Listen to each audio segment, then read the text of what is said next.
Nice try, Leslye, but I'm willing to believe we know more about this subject than you. If you want to learn who Darth Plagueis actually is, then stick around.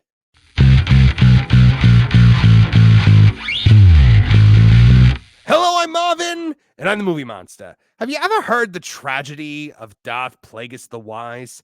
It's not a story Leslye Headland would teach you, mostly because she's never heard it and she has no idea what it is. Darth Plagueis just technically made his first canon appearance for 2 seconds, staring out from behind a rock in the Acolyte finale. But this was way too little too late. Since Star Wars fans first heard about the Master of Emperor Palpatine back in Revenge of the Sith, he's been the subject of a lot of discussion. And unfortunately, Leslye Headland and her team of hacktivist cultural vandals seem as though they're determined to make all of that meaningless. But in the Star Wars Legends canon, formerly still to some known as the Extended Universe, there was a whole novel about Darth Plagueis, and we've brought in the one person who might know more about Star Wars and Sith lore than me to discuss it. Lorn Connor from That Park Place is here to discuss Darth Plagueis and the Banite Sith on Tooneytown TV. All right, guys, when you're talking about Star Wars, there's only one guy that you can bring on to really, make sure you've got the best video with the best information possible. And that is the guy seated right here to my right, the one and only Lorn Connor of That Park Place. Lorn, welcome to the show. We are thrilled to have you here. You've been on Tooney Talk TV before, but this is our first time having you here for a one-on-one video, and I'm thrilled to have you here. Very happy to be here. Thanks for asking me. Oh, of course. And we are talking about, one of my all-time biggest passion topics in Star Wars, the Banite Sith. Specifically, we're going to talk a bit about Darth Plagueis the Wise. Now, we've all heard the tragedy of Darth Plagueis the Wise, and that is, it is detailed in James Luceno's book, Darth Plagueis. Now, Lorn, you have not actually finished Darth Plagueis the book, but you are going to be featuring it on your channel, right? Correct. Yeah, I started to read it many years ago, but the way I remember it is I think this was around the time that my son was born, and there were some complications there, and so I had to abandon it. I got very busy for a few years, and I never got around to finishing it. I know it's considered one of the best Star Wars books written. James Luceno always does a fantastic job, and so after the Acolyte came out, I decided, well, let's talk about the real Darth Plagueis from the old EU, and that's what I decided to read. So You hopefully know this what? time I'll get all the way through it. And I think that's going to be really great for a lot of people because they're going to be able to discover this book for the first time with you and really kind of see what Darth Plagueis was conceived as. I mean, I think when people first heard about Darth Plagueis in episode 3 during the Opera House scene, there was a lot of misconceptions about what he was going to be. And then George Lucas came out and said he was immune. Not that he's immune to disease, but I think munes are actually immune to disease. But he is immune. That is, the banking clan will sign your treaty. Like, he's one of that race, and he was named Higo Damask, and he was one of the wealthiest beings in the galaxy.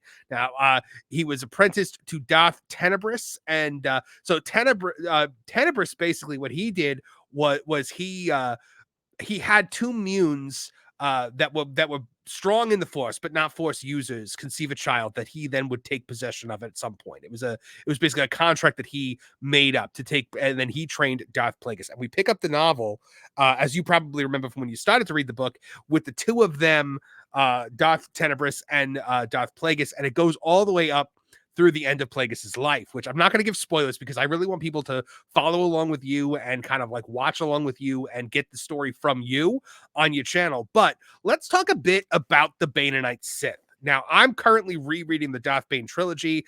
I'm sure you've read that one, right? Yep. Yeah. Yeah, and that actually springs out of funnily enough, Dark Forces and Jedi Knight, because that all plays into the Valley of the Jedi and its location on Ruusan and how the valley came to be. Right. And like the Battle of Ruusan, the Ruusan Reformations, like this is a huge moment in all of Star Wars. Like the reason why they don't have a standing army in episode 2 is because of the Ruusan Reformation that disbands the Army of Light. And that was the army that was raised to fight the Sith, because back then the Sith were, they numbered in the thousands. They mirrored the Jedi. But the problem is that lesser Sith are banding together to take down powerful masters, which then in essence dilutes the entire power of the Sith even further. Now, the Sith were all sharing power in the Brotherhood of Darkness, and the problem that Darth Bane saw was that this went against the very nature of the dark side, which was the exaltation of the self. And I found that very, very interesting. And that's why I get so mad when Leslye Headland tries to say that her story is about the Sith, because the Sith does not mean dark Jedi, right, Lorn? Right. And, we're kind of, some of this is going to depend on which sources that you accept. If you're going from Right. the old EU, then the Sith were actually a species that dark Yeah. Jedi interbred with, and which made them very strong in the dark side of the Force before the actual Sith died out. But the line continued for thousands of years, right up until the battle at Rusan. Now, what's interesting about the Sith of that era is that if I remember right, they were led by Lord Khan, right? Yes, yeah, Lord Khan and the Brotherhood of Darkness. That was his whole thing, battle meditation and all that. And what's kind of interesting about the Sith of the old EU is that depending on what part of the timeline you're in, each of them has their own different version of what they think the Sith should look like. And Yeah. under Lord Khan, it's almost an egalitarian society, That which was is the thing. Yeah, they threw out the Darth title completely. They didn't want to have lead, even though Khan was kind of the figurehead. The whole idea was that all were equal in the Brotherhood of Darkness, and that was what Bane was so disgusted by, because he as he read the texts of the ancient Sith masters, he realized that what they're doing flies against the very nature of what they're trying to accomplish.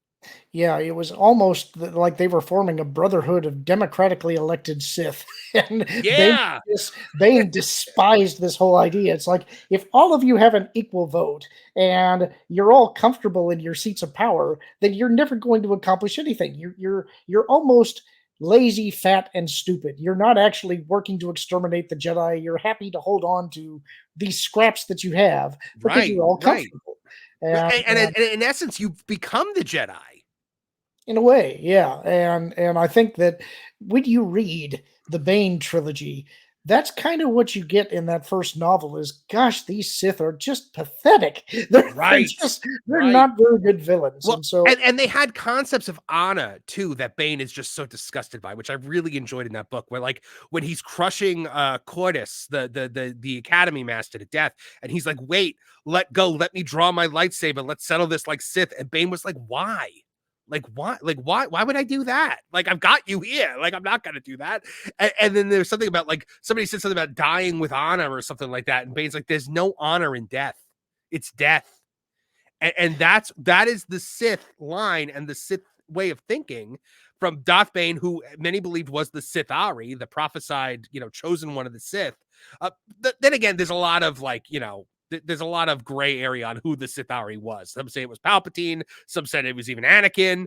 But that is the mentality that goes down through the line, through Xana, through Cognis, all through down until Plagueis. and it also gets into the fact that compared to the ancient Sith, the Sith at this period are kind of in the same place that the Jedi are 1,000 years later, in the sense Yeah, that because they have disconnected from being um, individualists that are attempting to claim as much power as they can, right. they have also lost a lot of their own institutional knowledge, which included things like essence transfer and prolonging their own lives, which is Yeah, really the Sith goal, is to try and defeat death by making themselves immortal. The right. irony of that, of course, is that the only way that the Jedi are able to accomplish that is by accepting the fact that death is a natural part of life. The Sith, they try to grasp onto it, and because of that, they can never achieve it. Yeah, They can sort of achieve a half victory in the sense that they could imbue themselves into a place or an object that then is basically stationary and powerless, and they have to hope that they can corrupt as a Sith spirit somebody passing by who has the power. exactly. It Like Exar Kun did on Yavin 4 with Luke Skywalker's students. Yeah, absolutely. Yeah, it makes them imprisoned and impotent unless they can find Yes. some dupe that they can try and take power through.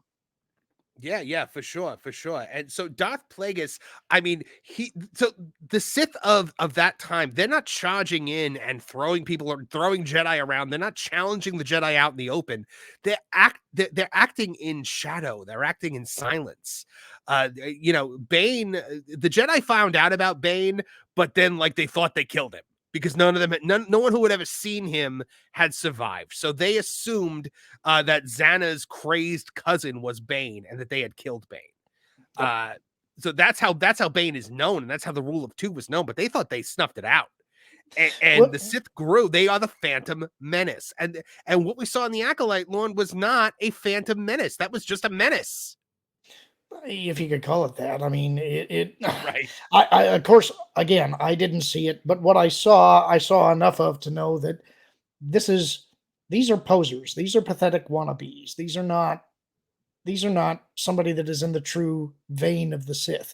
And if you pay attention to the ancient history, these kind of things are cyclical. You have large armies of Sith that are powerful. They Right. tend to eventually settle in the territories they have. They grow decadent. Gradually, they start to lose touch with what they have.